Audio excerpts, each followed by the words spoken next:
అవకాశం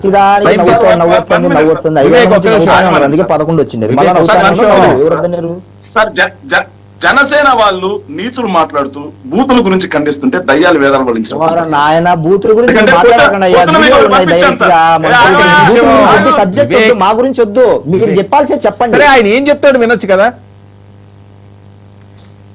సార్. మీకు ఈరోజు పొద్దున ఒక ఆడియో పంపించాను సార్.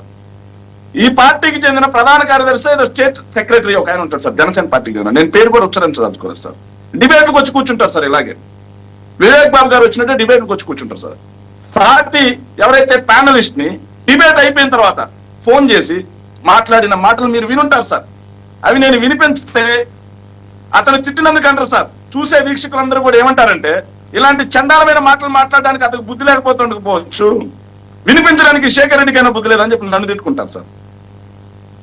ఇక మా వివేక్ గారు కూడా చాలా మంచోడు పాపం, కానీ అప్పుడప్పుడు ఆవేశాలకు లోనవుతారు. చర్చా కార్యక్రమంలోనే